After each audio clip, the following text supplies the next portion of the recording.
Well, Mike, welcome to the podcast. Let me ask you first how you got into the writing game. A lot of lawyers have done it successfully, and you're one of them, joining a list of very successful guys. What got you into the novel writing business? Well, the cases that I've handled over the years, Jordan, are just kind of lend themselves to that. I don't handle auto cases or workers' comp or anything like that. The cases I handle are, for example, we launched the tobacco litigation from this law firm. We've launched probably 50 of the largest pharmaceutical cases in the country, 12 of the biggest environmental cases. So these things that I do all kind of lend themselves to being able to write these books because the books are all based on those cases. Even though you take a story and you fictionalize it, it's still the underlying story is completely true. So it was a fairly easy thing to do. Plus, add to that, I was a journalism major at University of Florida. So it was kind of a perfect fit, to tell you the truth. Yeah, you also have a radio show, it says here, Ring of Fire. Tell me about that. Yeah, Bobby Kennedy and I years ago started a program called Ring of Fire, which was, it was around, the program was around 25, 26 years. I have a show now called America's Lawyer that is, it's a TV show. It's on RT America. But yeah, Ring of Fire was around for a very long time. It was started during a time that there was an organization called Air America that started up in New York, and they invited us to come in and we put the show together there. But I've done media, MSNBC, and, Fox News as a liberal commentator for a very long time.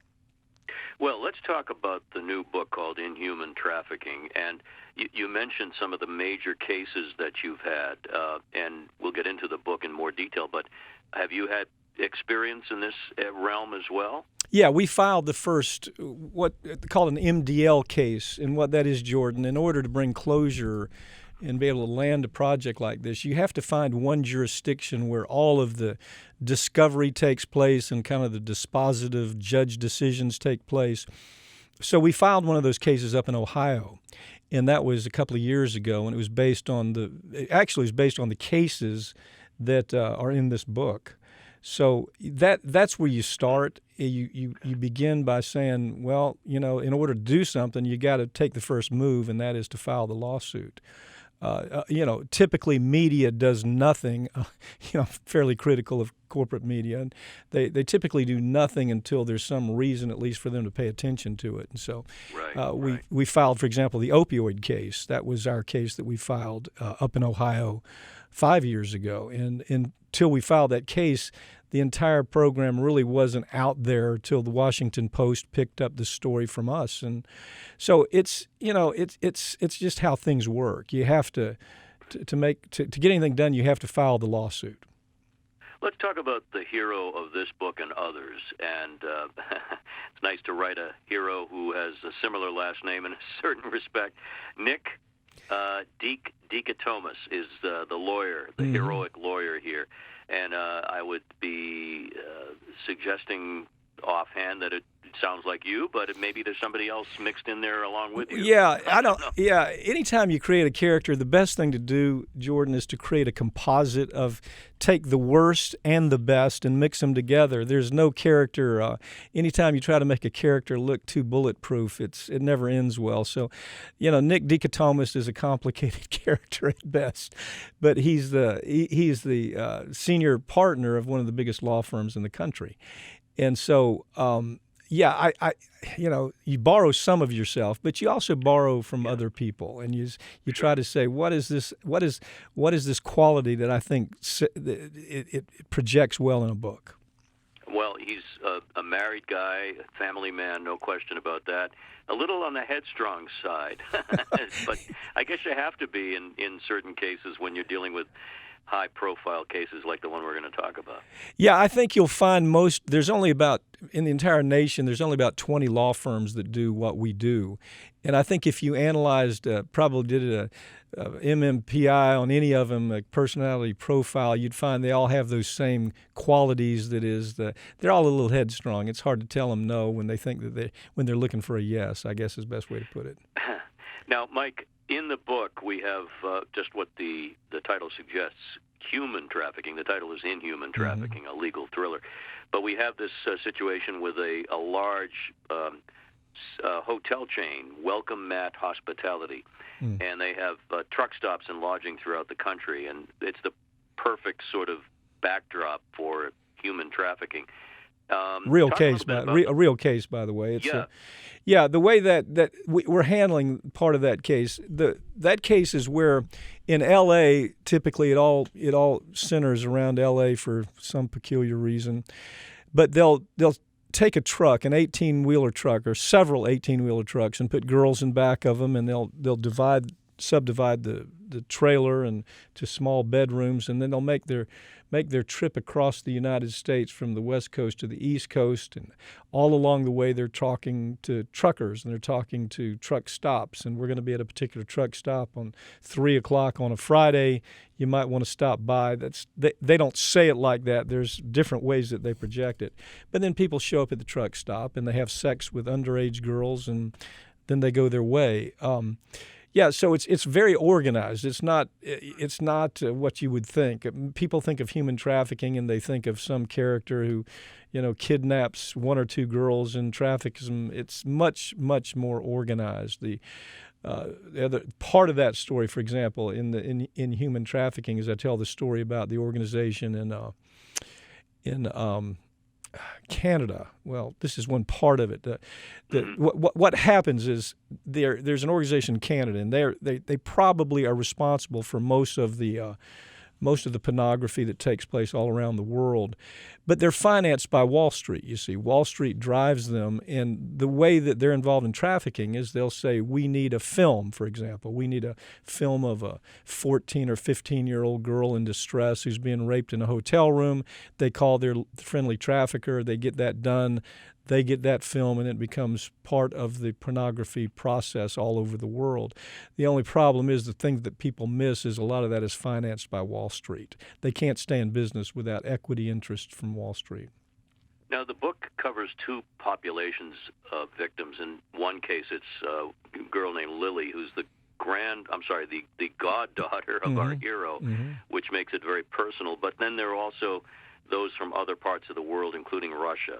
So what can you tell us about the influx and the foreign girls who are taken here and brought? Yeah, there's something called an H-2B process in the United States, and that's where you bring in workers that have a green card and they have a permission to work in America. So the employer goes to a place like Ukraine, and matter of fact, this happens all the time. But the case that we were talked about in that book happened about an hour drive away from here, where they brought in Ukrainian girls and they interviewed them, and they said, how would you like to be in the hotel service industry? So they bring them over to the United States, and they think that they're going to work behind a desk or maybe work as a greeter. And they might start them there for a week or two, and then they move them to a strip club, and they say, how would you like to work as a greeter in a strip club? And then you can make more money if you'll work on the pole. It's called the step-up process. And then once they're on the pole, they say, we'd like you to meet Bob here in the audience. He wants to chat with you, and that's the last we see of them because they're trafficked. But that's a age-old process that's been going on in the United States for a long time. They literally show up in Europe and they look like there's some kind of job fair. And right, and they disappear because there's really no record of them. Is that it? Yeah, that's correct. Records are expunged. Yeah, well, they disappear because we don't have a Department of Justice. We have a completely dysfunctional Department of Justice, a completely dysfunctional Homeland Security that should be keeping up with that kind of stuff, but they don't, and they just become another statistic.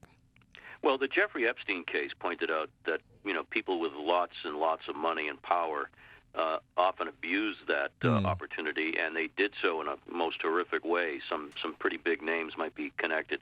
So we're not talking about just truckers here. We're talking about people with money and power and influence. Oh, yeah, absolutely. I mean, they make the world go round in this area. Nothing happens without the person that's willing to stop at the truck stop, or the person that's willing to, buy an hour with a 14-year-old girl. And a lot of times it is the Epstein ilk that is at the heart of it.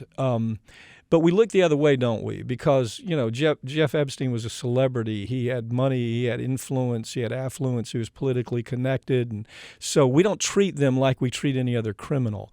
Epstein got away with what he was doing for 15 years. And the people who were around Epstein also got away with it. And to this day, have gotten away with it. The only person that's even being looked at is Maxwell, and she's really a minor player when it comes down to it. But yeah, we have a double standard, Jordan. It's an ugly standard. It is. They don't look like criminals, so we don't treat them like criminals. If they wore hoodies, maybe we'd be willing to throw them in prison.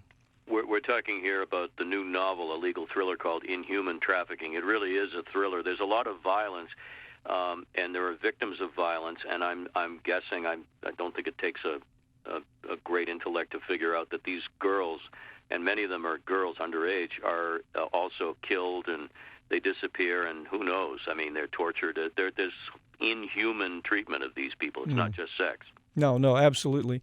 And the problem is that there's so little understanding about it. I mean, for example, I hired a lawyer who's an incredibly talented lawyer who's been with me going on 2 years now. She was trafficked when she was 14, and she was California, and got away when she was 16, I think, 16 or 17. Went on to get her MBA at UCLA and then got her law degree at UCLA. Well, she came from, and then is now working with us. But she came from a upper middle class. I mean, she was upper middle class. And we think, well, this is just something that happens to kind of the have-nots, the runaways, the kids that are problem kids. They've been problems their entire lives. It's nothing is farther from the truth. There is a lot of that. You have the foster care system that feeds the trafficking process. You have the immigration system right now that is a completely utter disaster that media won't look at because they don't like the politics of it, so they won't call it what it is, that there's trafficking at record numbers right now as we speak coming across the border. The cartels are involved in a big way. So, I mean, there's things that seem off limits, Jordan. They seem off limits for corporate media, and they're simply not willing to talk about it. I'm with you, and I think a novel like this gets people thinking, and if you dig a little deeper beyond just the exciting page turn that it is, you realize there's a lot of meat here. There's a character in the book, and I'm sure this is based on the real deal, a female, sort of I call her a capo, if you know what that means. She's sort of the lion tamer of the local troop, and I would imagine that's commonplace to have a woman in charge of the team, the local team, so to speak. Yes, Victoria. Yeah. So this character is actually is driven by a character that actually existed in Destin, Florida.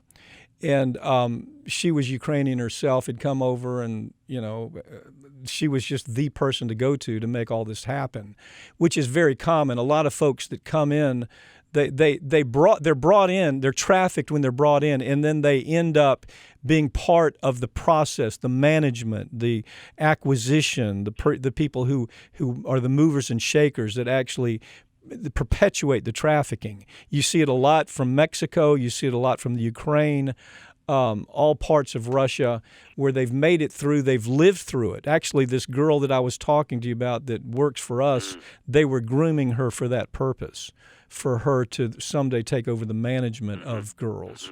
So, yeah, that's a very common kind of problem. Mike, I'm an old Perry Mason guy, so Paul Drake is, the detective. Everybody knows that name if you're of a certain age. But in the book, and I imagine you can comment on this in terms of the firm itself, in the book you have a couple of stalwart guys who are tough, former military, one's former military. Mm-hmm. I love that character, but law firms like yours, you must have on your team people who can absolutely get their fingernails a little dirty. If they absolutely. You've got a character, Carol Morris, in there that has been with this firm for 25 years. Just remarkable investigator. The PJ that is in that book, people aren't familiar with it. They know SEAL, they know the SEAL team, they know Delta Force, but they don't know what a pararescue man is. These folks are trained right down the road from where we are. one of the Air Force bases here, and they are just the baddest of the bad. Matter of fact, they may come through the training at a SEAL team, and they determine that particular person works best by themselves. They work independently by themselves, and they're called pararescue men, or PJs. So in the book, that character comes to work for the law firm. We don't have anybody that rivals that, but we've got some pretty tough cats around here. Well, I'd want that guy on my team. Let's put it that way. Yes. I want him working for me, not against me. Yeah. You mentioned, I have a few minutes left here with you, but you mentioned, Mike, the Justice Department and the mess that the federal government finds itself in so many areas, immigration and justice. Is the work of law firms like yours and our hero in the book, Deke, is that the best way to uncover and unearth some of these maggots and do away with them through the courts? Let me answer that question this way with opioids. We filed the first national opioid case that ever emerged. And out of there, after we filed the lawsuit, all of a sudden it's on everybody's radar. We started seeing the Wall Street Journal, Washington Post did an extraordinary job with the information that we gave them out of the lawsuit. But at last it was on the radar screen, and people understood that 150 people were dying a day. The truth is the Justice Department that we have is not capable of doing that. The Justice Department we have is typically going to handle a case with what I call low-hanging fruit. If it's easy to get to, they're going to take that case. They won't take a complicated case like this. Or the same way with opioids. They wouldn't touch opioids because it was too complicated. But now we're trying to solve the opioid case. So most of the time, resolution begins with cases just like what we're talking about, with law firms that actually say, well, if government won't do it, regulators won't do it, media won't pay any attention to us, Washington won't pay any attention, let's go do it ourselves. There are responses from big corporate honchos. We know nothing about this. This is not in our charter. And I know that in the book there's the fictional Welcome Mat hospitality firm, but there are so many levels of power that you have to sort of get through it. And for those who don't know, I mean, the amount of time and effort and money it takes to work a case like the opioid case or the tobacco case, it can be years and literally dozens and dozens of staff, right? I mean, it's not just something you just roll out. Well, I think the opioid case right now, collectively, the law firms that are handling that, there's only a handful of us. I think we're probably $200 million into that case right now and 5 years down the road. So, but the good news is there are people that are willing to do that, and they get criticized of being, ambulance chasers, I guess, for taking on what nobody else will take on. I did corporate media for a long time, and I was always amazed at their unwillingness to tell stories that really mattered. It was really easier to talk about Kim Kardashian and what she wore to the latest celebrity party. Yeah, I think you're right. I think there's a I don't want to call it, well, I will call it laziness on the part of some in the corporate media. Couple of other quick things. Your co-writer Alan Russell is a man of letters, let's put it that way. Very talented. Talk a little bit about Alan Russell, because he's worth knowing. Yeah, Alan's been a friend a long time. He began really editing some of my earlier books with me, my relationship. Of course, he's a New York Times bestseller, I think, several times. But I think his vision of what a fiction should look like and what mine is very similar. It's not everybody gets killed. There's not a bang, shoot-up scene every other fourth page. It's just a story, and he's a great storyteller. I needed his help on this one because he was very familiar with the topic and just did a wonderful job with it. He's able to say, Pap, listen, I love this paragraph, but it should go in chapter 4, not chapter 2. So that's what a good writer. That's what a good writer does, and so he's just brilliant, absolutely brilliant. And one more thing, Mike, you've been compared, and this is very favorably, of course, to Grisham and a gentleman is a dear friend of mine, Joseph Finder. Do you guys ever have coffee or never have? Never have. It's so odd. I just respect both of them so much. And, it's just, you get isolated in your world, Jordan. You go about your life and you say, I wonder what they're up to today. And then they'll turn out some new book and you go, wow, why didn't I think of that? Yeah. And they're really, really talented, man. Really talented. I've interviewed Joe many times, and I met John Grisham, and he was he said that same thing. He said at a I guess it was a talk at a book festival. He said, "You know what really pisses me off when somebody like Mike Papantonio comes up with the idea before me, in a fun way." I mean, it's so true. Yeah. He just he just lands a story so well, doesn't he, Jordan? I mean, he just lands a story. Being a lawyer I practice every day, I watch what he does and I go, wow, he got that right. He got it right. So. But the drama, as we see, is played out in the courts every single day with lawyers and prosecutors and big corporate entities. It is the human drama that I think you're captivating us with. Congratulations on this. Are you working on the next one? Yeah, it's called Law and Terror. It's about the terrorists' money being washed by some of the big banks all over the world, where they wash money and it ends up killing U.S. contractors, U.S. soldiers from all over the world, because a bank like HSBC or some of the big banks, they know exactly what they're doing. They've made $100 billion washing money, and they know exactly where that money is going, how it's being used, and ends up killing a lot of innocent people. So that's my next book. Yeah. You have a terrific venue here, the opportunity in this genre to tell stories and get people talking. It's called Inhuman Trafficking, a legal thriller by Mike Papantonio and Alan Russell. We've been talking with Mike, and I wish you the best, and stay safe. It's a scary world out there. It is, Jordan. It is. Thank you for the opportunity. Appreciate it. Thank you, Mike.